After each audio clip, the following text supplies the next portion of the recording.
नमस्कार मित्रांनो, शुभ सकाळ. मी आदित्य आणि तुमचे आपल्या यूट्यूब चॅनल मी सह्याद्री पुत्र मध्ये स्वागत करतो. मित्रांनो, आज आपण नारायणगडला ट्रेकसाठी जाणार आहोत. मित्रांनो, माझ्या गावापासून म्हणजेच टाकळी या गावापासून नारायणगडाचे अंतर 45 ते 50 किलोमीटर आहे.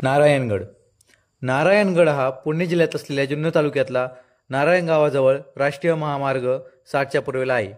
नारायणगडाच्या पायथ्याशी म्हणजे कुशीत असलेले गडाची वाडी नावाची वस्ती आहे. मित्रांनो, नारायणगड हा एक गिरिदुर्ग आहे. नारायणगडाचा हा समुद्र सपाटीपासून उंची 876 मीटर आहे. मित्रांनो, नारायणगड हा किल्ला दूरवरून ओळखला जातो तो त्याच्या 2 शिखरांमुळेच. नारायणगडाच्या पायथ्याशी आल्यानंतर आपणास सुंदर असे मुक्ताई देवीचे मंदिर पाहावयास मिळते आणि तेथे पाण्याची टाकी देखील बसवलेली आहे.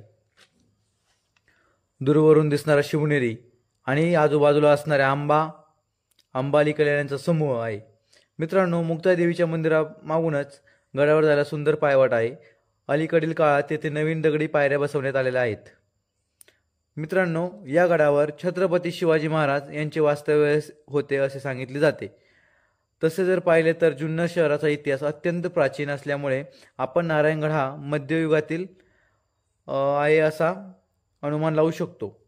भौगोलिकदृष्ट्या पाहायला गेलं तर हा किल्ला उंचीने अगदी छोटा आहे, परंतु किल्ल्याच्या चारही बाजूने नैसर्गिक कातळकडा आपल्याला पाहावयास मिळतात.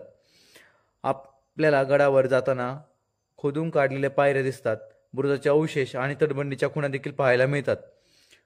किल्ल्यावर पूर्वी नारायणाची मूर्ती होती असे काही उल्लेख देखील मिळतात.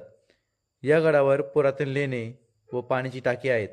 गडावर पोचल्यानंतर गडावर 2 पायवाटा फुटतात, डाव्या बाजूला आणि एक उजव्या बाजूला. आपण गडाच्या उजव्या बाजूलाच गेल्यावर गडावर हस्ताई देवीचे मंदिर पाहावयास मिळते.